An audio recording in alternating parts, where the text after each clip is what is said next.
ఇక బీహార్ లో కూడా తొలి దశ పోలింగ్ ఉద్రిక్తంగా కూడా ముగిసింది. దానాపూర్ లో పోలింగ్ కి ఎన్డీఏ నుంచి కూడా అడ్డంకులు ఎదురైనట్లుగా తెలుస్తుంది. వేలాది మంది ఆర్జేడీ ఓటర్లను ఓటు వేయకుండా కూడా ఎన్డీఏ కార్యకర్తలు అడ్డుకున్నారంటూ కూడా ఆరోపణలు వెల్లువెత్తుతున్నాయి. పోలింగ్ బూతుల వద్ద అయితే పడవల్లో కూడా వస్తున్న ఓటర్లు ఉన్నారు. ఇక వాళ్ళందరినీ కూడా ఎన్డీఏ కార్యకర్తలు పోలీసులు కలిసి కూడా నిలువరించారంటూ కూడా ఆరోపణలు అయితే ఎక్కువగా వస్తూ ఉన్నాయి.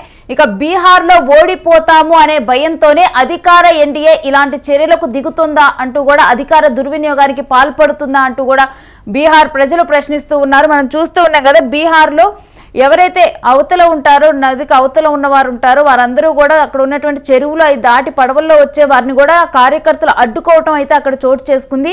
ఇటువంటి ఘటనలు అంటే పోలీసులు కూడా దీనికి సహకరించారు. మనం చూస్తూ ఉన్నాం కదా, అక్కడ పోలీసులు కూడా ఉన్నారు. పోలీసులు బీజేపీ కార్యకర్తలు కూడా ఈ విధంగా వ్యవహరించారంటూ కూడా ఇప్పుడు ఆరోపణలు వెల్లువెత్తుతున్నాయి. ఓటర్లను ఓట్లు వేసేందుకు వెళ్లకుండా అడ్డుకున్నారని కూడా ఇప్పుడు బీహార్లో అధికార దుర్వినియోగం జరుగుతుందన్న ఆరోపణలు పెరిగిపోతున్నాయి. గతంలో కంటే కూడా ఈసారి చూస్తే కనుక బీహార్లో ఓటింగ్ చాలా భారీగా పెరిగింది. ఎందుకంటే ఎప్పుడు కూడా ఓటింగ్ భారీగా పెరిగినప్పుడు కూడా అప్పుడు అధికారంలో ఉన్నటువంటి ప్రభుత్వానికి వ్యతిరేకత అని కూడా దాన్ని నమ్ముతారు. ఈ నేపథ్యంలోనే ఇది ప్రభుత్వానికి ఇబ్బందిగా మారుతుందా అని చెప్పి కూడా ఈ రకమైన చర్యలకు పాల్పడుతున్నారు అని కూడా అక్కడున్న ఓటర్లు కూడా చెబుతూ ఉన్నారు. మొదటి దశ ఓటింగ్లోనైతే ఇటు కార్యకర్తలను వీళ్ళందరూ ఎన్డీఏ కార్యకర్తలు పోలీసులు కలిసి అక్కడికి వస్తున్న ఓటర్లను అడ్డుకున్నారన్న ఆరోపణలు పెరిగిపోతున్నాయి. ఇక రెండో దశ ఎన్నికలు ఎలా జరుగుతున్నాయి అన్నది ఇప్పటి వరకు పోల్స్ ట్రెండ్ ఎలా ఉంది అనేది కూడా ఇప్పుడు మా ప్రతినిధి కిరణ్ అడిగి తెలుసుకుందాం. కిరణ్, మొదటి దశ ఎన్నికల్లో కూడా పోలీసులు ఎన్డీఏ కార్యకర్తలాగా వ్యవహరించారన్న ఆరోపణలు వినిపించాయి. ఇక రెండో దశ ఎన్నికల గురించిన డీటెయిల్స్ ఏంటి? బీహార్ ఎన్నికలు అటు అధికార ఎన్డీఏ కూటమిని ఎన్డీఏ కూటమి టెన్షన్ పడుతుంది. పోలింగ్ శాతం నమోదు కూడా ఎక్కువ అవ్వడంతో బీహార్ లో ఏం జరగబోతుంది అంటూ ఎన్డీఏలో కీలకమైన నితీష్ కుమార్, ప్రధానమంత్రి మోడీతో పాటు ఎల్జేపీకి సంబంధించిన పార్టీలు, చిన్న పార్టీలు కూడా ఆందోళన పడుతున్నాయి. బీహార్ ఎన్నికల్లో గతంలో ఎన్నడూ లేనంత మొదటి ఫేజ్ ఎన్నికల్లో భారీగా పోలింగ్ శాతం పెరిగింది. ఈ పోలింగ్ శాతం పెరగడం వల్ల అధికార పార్టీకి ఎఫెక్ట్ పడే అవకాశాలు కనిపిస్తున్నాయి. ఏదైతే ప్రభుత్వ వ్యతిరేకత, యాంటీ ఇన్కంబెన్సీ పెరిగిపోయింది. ఆ కోణంలోనే ఎన్నికల పోలింగ్ శాతం కూడా పెరిగింది. అయితే అధికార పార్టీకి ఈ గట్టి షాక్ తగిలే అవకాశాలు ఉన్నాయంటూ విశ్లేషకులు భావిస్తున్నారు. అదేవిధంగా ఏదైతే ఎన్డీఏకి సంబంధించిన దానాపూర్లోని ఒక పోలింగ్ కేంద్రానికి నదికి అవతల నుంచి వస్తున్న ఆర్జేడీ ఓటర్లను, ఆర్జేడీ కార్యకర్తలను సాక్షాత్తు పోలీసులు అడ్డుకున్నారు. అది మనం విజువల్ కూడా స్పష్టంగా కనిపిస్తుంది. అధికార పార్టీ ఓడిపోతాము అనే కారణంతోనే ఏదైతే ఓటర్లను కానీ, ఆర్జేడీ కార్యకర్తలను కానీ ఎన్నికల్లో పాల్గొనకపోకుండా పోలీసులను అడ్డం పెట్టుకొని రాజకీయం చేస్తున్నారంటే అటు తేజస్వి యాదవ్ తో పాటు కాంగ్రెస్ నేత రాహుల్ గాంధీ తీవ్రంగా ఆగ్రహం వ్యక్తం చేశారు. ఇక ఈ రెండో దశ ఎన్నికల్లో కూడా ఇప్పుడు పోల్స్ ఎలా ట్రెండ్ అవుతున్నాయి ఏంటి? రేణు, మొదటి దశ పోలింగ్ 121 స్థానాల్లో జరిగింది. మిగిలిన 112 స్థానాల్లో నవంబర్ 11 పోలింగ్ జరగబోతా ఉంది. ఏదైతే ఈ ఎన్నికల్లో మొదటి దశలో పోలింగ్ పెరిగిన తర్వాత రెండవ దశలో కూడా పోలింగ్ పెరిగే అవకాశాలు స్పష్టంగా కనిపిస్తున్నాయి. మొదటి దశలో జరిగే ప్రాంతాల్లో బీజేపీకి హవా ఉన్న ప్రాంతాల్లో పోలింగ్ జరిగింది. ఆ ప్రాంతాల్లోనే భారీ పోలింగ్ నమోదవ్వడంతో ఎన్డీఏ కూటమి కంగు తినింది. అంతేకాకుండా ఎక్కడైతే అధికారంలో ఉన్నామో ఆ అధికారం కోల్పోతామనే భావన కూడా ఏర్పడుతుంది. ఇక్కడ చిన్న చితకా పార్టీలు, ప్రశాంత్ కిషోర్ పార్టీ కావచ్చు, వేరు లోకల్ పార్టీలు కావచ్చు, వీరు కూడా ఎన్నికల్లో ఓటింగ్ శాతం ప్రభావితం చూపే అవకాశాలు ఉన్నాయి. ఈ చిన్న పార్టీలు అన్ని కలిపి అటు ఎన్డీఏ కూటమి కొంబ ముంచుతాయా, ఇటు కాంగ్రెస్ కూటమి కొంబ ముంచుతాయా అనేది కూడా వేచి చూడాలి. రెండో దశ నవంబర్ 11న కూడా దాదాపు ఇప్పుడు జరిగిన పోలింగ్ కంటే ఎక్కువ జరిగే అవకాశం ఉంది. అక్కడ కాంగ్రెస్, ఆర్జేడీ ప్రభావిత ప్రాంతాల్లో రెండో దశ పోలింగ్ జరగబోతా ఉంది 122 స్థానాల్లో. ఆ స్థానాల్లో కూడా ఏదైతే ఇప్పుడు మొదటి దశ కంటే ఎక్కువ పోలింగ్ జరిగే అవకాశాలు ఉన్నాయంటూ అటు ప్రతిపక్ష ఆర్జేడీ, కాంగ్రెస్ పార్టీలు కూడా భావిస్తున్నాయి. ఈ ఎన్నికల వ్యవహారము, ఈ బీహార్ ఎన్నికల్లో ఇప్పటికున్న పరిణామాలు మనం గమనిస్తే ఏదైతే మొదటి దశ పోలింగ్ లో కాంగ్రెస్ కూటమి, ఏదైతే ఆర్జేడీ కాంగ్రెస్ కూటమి పై చేయి సాధించే అవకాశాలు ఉన్నాయంటే సమాచారం వినిపిస్తుంది. రేణు, ఇక ఈ మొదటి దశ పోలింగ్ ఎక్కువ నమోదు అవటంతో కూడా ఎన్డీఏ కార్యకర్తలు ఓటర్స్ ను అడ్డుకోవటం జరిగిందా? ఈ ఆరోపణలో నిజాలు ఏంటి? రేణు, ఇక్కడ ప్రధానంగా ఉదయం నుంచి పోలింగ్ సెంటర్ల వద్ద ఓటర్లు భారీగా క్యూ లైన్లో ఉన్నారు. ఎందుకంటే అక్కడ ఏదైతే అధికార పార్టీ ఏదైతే నితీష్ కుమార్ గత 20 ఏళ్ల నుంచి సీఎం గా ఉన్నారు, బీహార్ అభివృద్ధికి తోడ్పడ్డారు. అయితే ఆయన పలుమార్లు కూటమిలు మారడం, ఒకసారి ఆర్జేడీతో కలిసి ప్రభుత్వం ఏర్పాటు చేయడం, మధ్యలో మళ్ళీ ఆర్జేడీతో తెగదెంపులు తెచ్చుకొని బీజేపీ కూటమిలో జాయిన్ కావడం, మళ్ళీ ముఖ్యమంత్రి పీఠం ఎక్కడం.